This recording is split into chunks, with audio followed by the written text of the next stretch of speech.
Formula One arrived in Britain now, where everybody was expected to be discussing Pirelli's new tyres. However, instead of that, the news was down at H&M. H&M had spent far too much money on R&D over the winter in an attempt to catch up to Williams, and the fact that they were paying Maserati money, although they did get a small discount for having Giovinazzi in the team,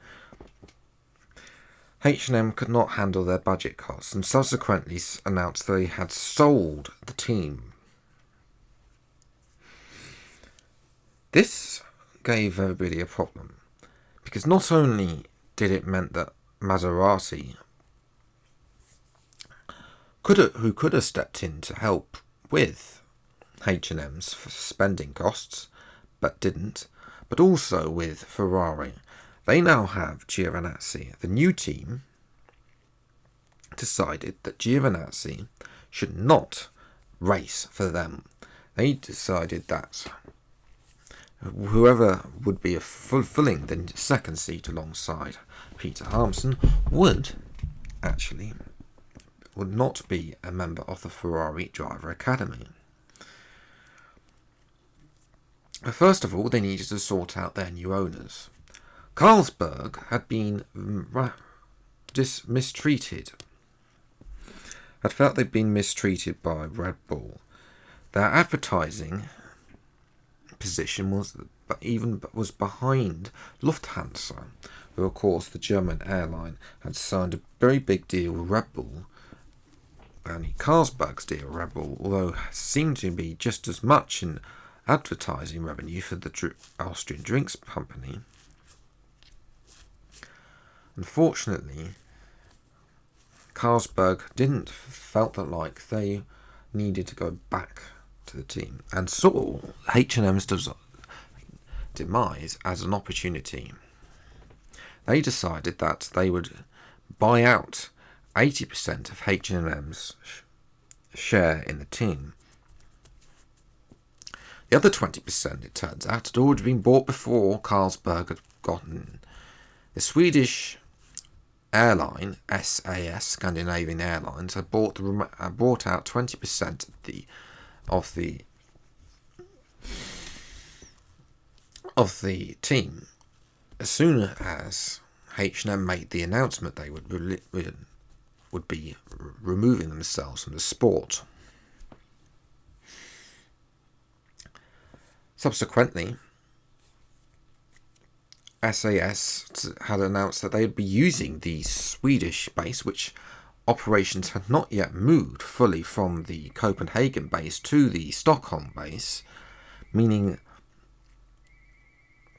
that SAS could take over the Swedish base and use for their Formula E contestancy, which they had a link with the Swedish car maker Polestar, who were previously linked with the Volvo outfit.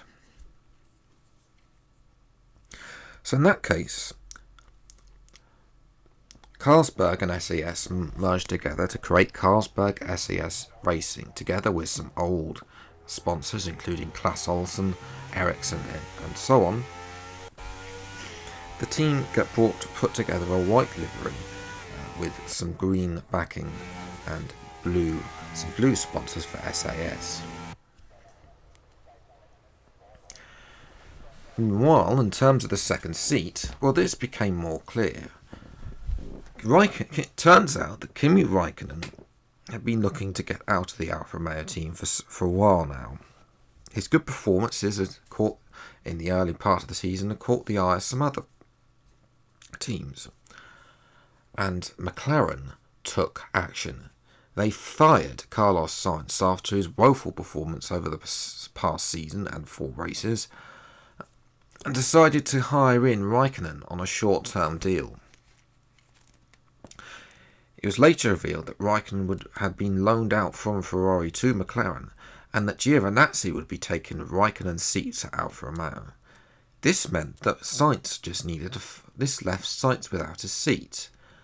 But Carlsberg SAS got in touch, believing that the 2016 world champion still had potential.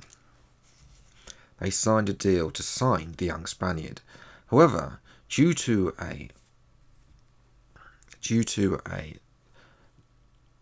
legal issue with McLaren that Sainz was dealing with, this meant he would miss the British Grand Prix while resolving this legal dispute over pay with McLaren.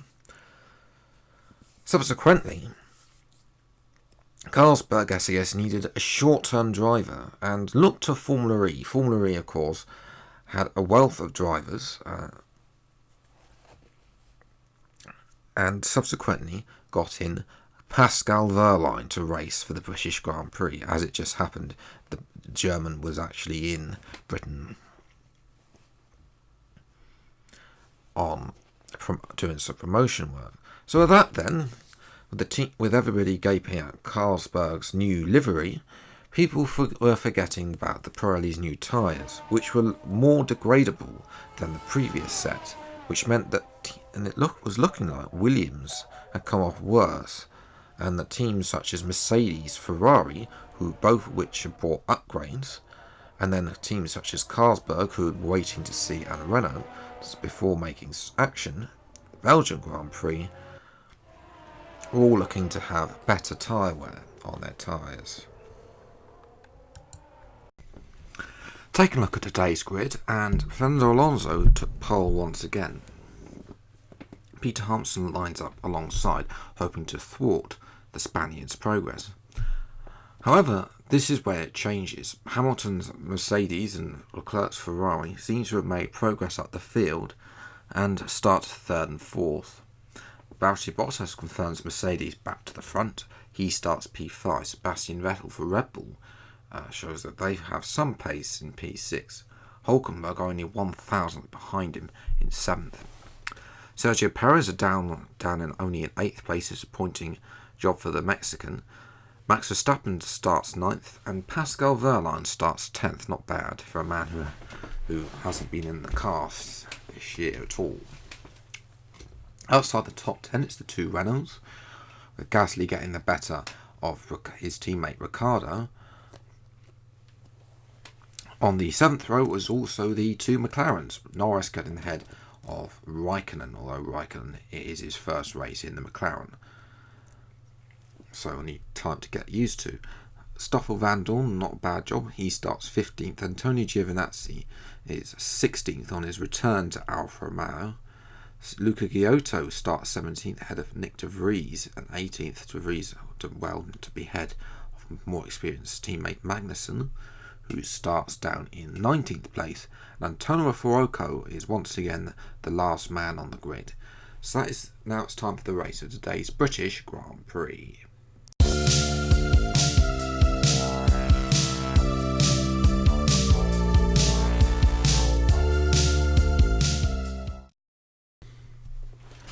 Well, hello everyone, welcome back to another episode of Final Fantasy Formula 1 2020. Today we're doing episode number 5 of the British Grand Prix.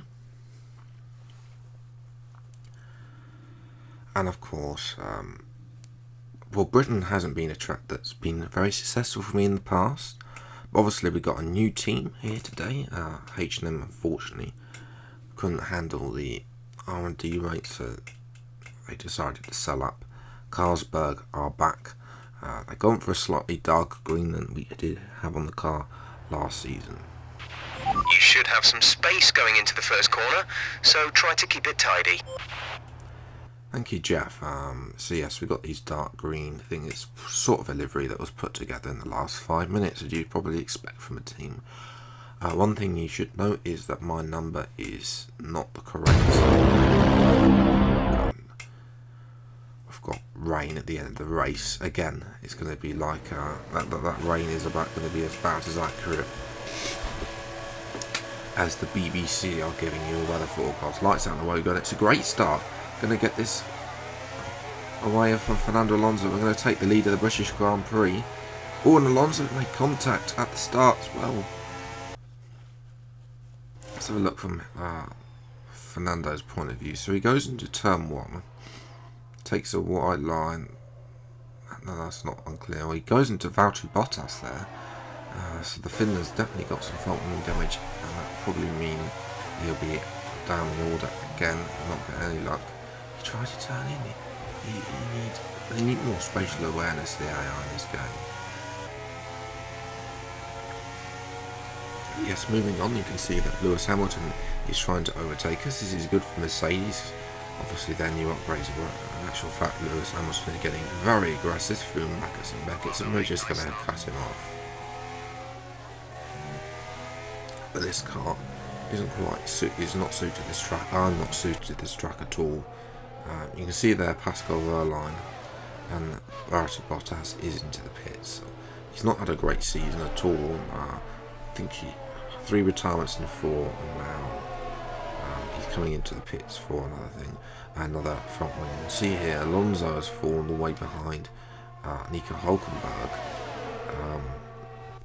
the second BMW Red Bull. He's got his teammate Sergio Perez behind, and the other Ferrari Max Verstappen. This is how the numbers should look like for me on board with our teammate for this one and only event, Pascal Wehrlein. And looking further back, we can see the 2 McLarens having that battle.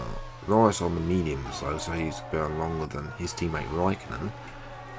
Will Raikkonen get it on the approach to the old pit straight? Norris has the inside line, but will Raikkonen know? He forces Norris to give up the position. And now moving to lap 4 now, and focus on Sebastian Vettel in the BMW Red Bull. He's got a good run on Charles Leclerc there, but the clip cuts off, but I think he got front wing damage because he starts to drop off, or some damage. And you see here that Sergio Perez has got past Alonso. I don't think he'll be letting Ricciardo or Wehrlein past any easily. You see there, damage is too much for Vettel, and Hülkenberg goes past with ease. No fight for Vettel. Sit right for him. He'll just have to nurse the car back home. No points today. We're being very aggressive with Hamilton. There's a lot of tyre banging going on in this Battle of Britain, and he's actually done us here. Hamilton's aggressive. He's bullied his way through, basically. He said, I'm not going to sit behind this car. Never heard of Carlsberg SAS. Fortunately, IRS is down as well, so although we do get over 200 miles an hour down the hangar straight, it's not enough. And Leclerc now, surely he's right up our trumpet. So where we're supposed to be focused on getting Hamilton back.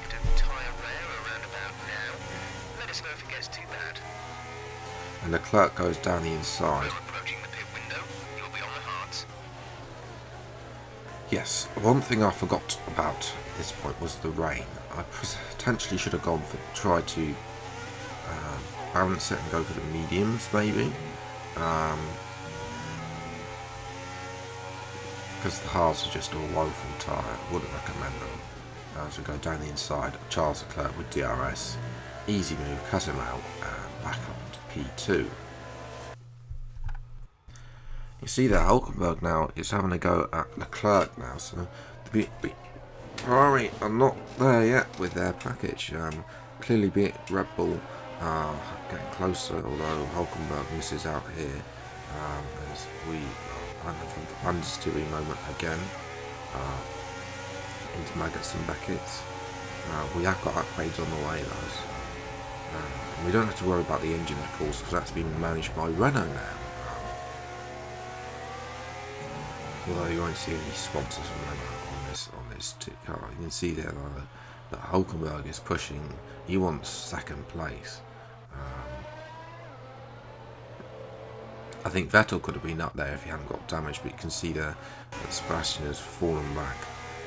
So as make contact with, I think you can see there a lot of wheel banging and tyre banging with Hülkenberg. And then we take the grass line through Maggots and Beckett's. We need to keep this position. Coming at the end of the lap, Hulkenberg though is going there, and Leclerc's getting involved as well. You can see Ferrari are going to take the easiest, so there's a bit of understeer from us, and there's contact. So let's have a look at from Leclerc. Is he going to get? He's going to go down the middle. Well, that's not the best front AI. Oh, he got pinched. Now, I don't think it's clear. So this is not the issue. So he goes, at this point, he's going past Hulkenberg and myself. And then, there, at that point, I have nowhere really else to go. The understeer is kicking in, forcing my car out. And you can see there that Leclerc's front end plate has dislodged itself. And unfortunately for us as well, one thing, I don't have a pit limiter thing, so I don't know the speed into the pits.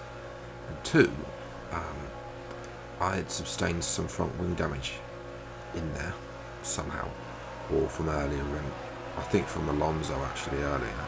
But the team had a front wing ready for us, which is potentially why we were so slow on the softs. But the hards really not the time. We lose out to Charles Leclerc in the pits as well, so it's not going to be a great end to this race. We've got the rain coming as well, which I forgot about at this point, because otherwise I'd have gone to maybe mediums, see out the race, but in case it doesn't rain, just forecast, not a lot. He's been listening to the BBC too much. You can see here how we come out behind one of the McLarens. I think it's Raikkonen, but we go down the inside. It is Raikkonen. We go down the inside of the fin and up into P18. But that is huge. You see Vettel has fallen behind Raikkonen at this point. Teammate has come out ahead of us, and he's battling with Leclerc.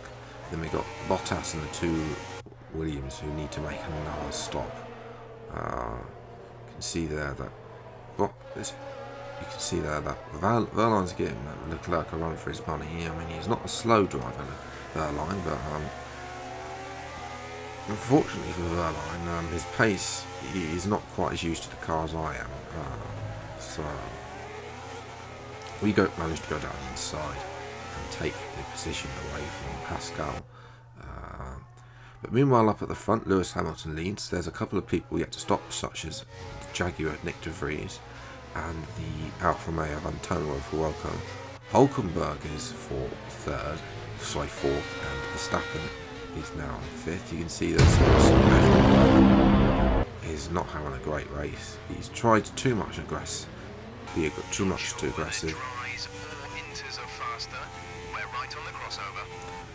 Yes, Vettel tried far too aggressive on us and paid the price, but you can see here that he's pouring down with the rain. Lap 16, 10 laps to go. You can see that we actually get that's a lot better into the pitch. You can see we've actually caught up to Leclerc and Ricardo. Not a lot's been happening, to be honest, in this race. Just because if we can, when we come. We're getting held.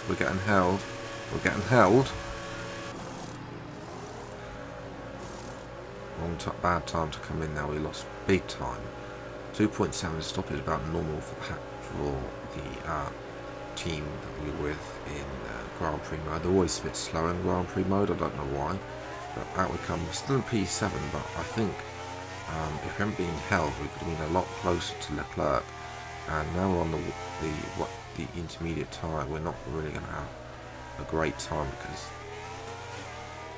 especially on a track, if this is I think it works in the wets. If you're on a track that suits you, then you have a slight chance against the AI.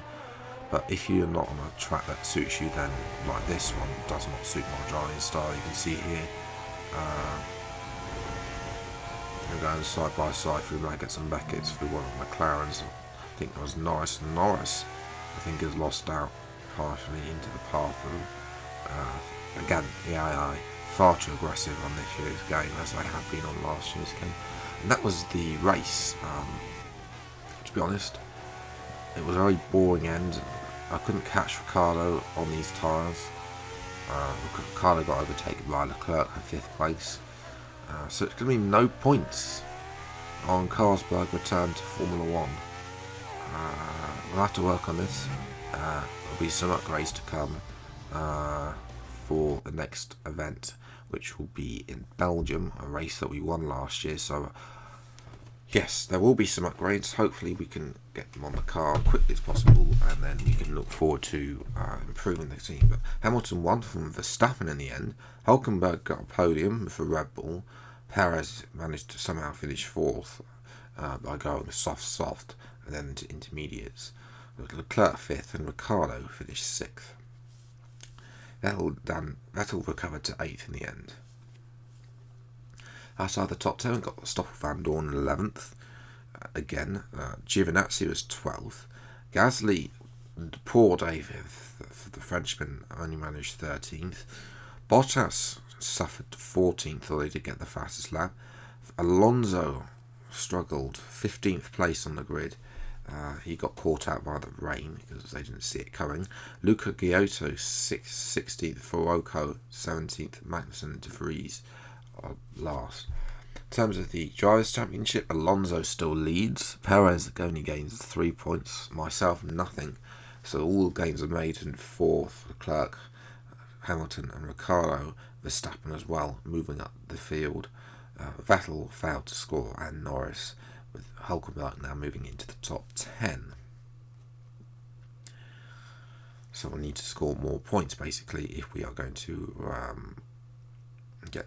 In terms of the constructors, Williams still have a big lead over Ferrari, despite only picking up 3 points. Our former team remains 3rd at this moment in time. Mercedes shoot up to 4th, ahead of Renault, Red Bull, McLaren and Alfa Romeo, with ourselves down in 9th place. And Aston Martin, Brabham and Jaguar are also the 2 teams that are yet to score. So that's going to be it for today's episode of Final Fantasy F1. If you enjoyed it, leave a like, subscribe to the channel if you see more episodes of Final Fantasy F1. I will try and get this out. I want to get this series completed by the end of January, hopefully. That's not any promise. I don't know if that will happen or not.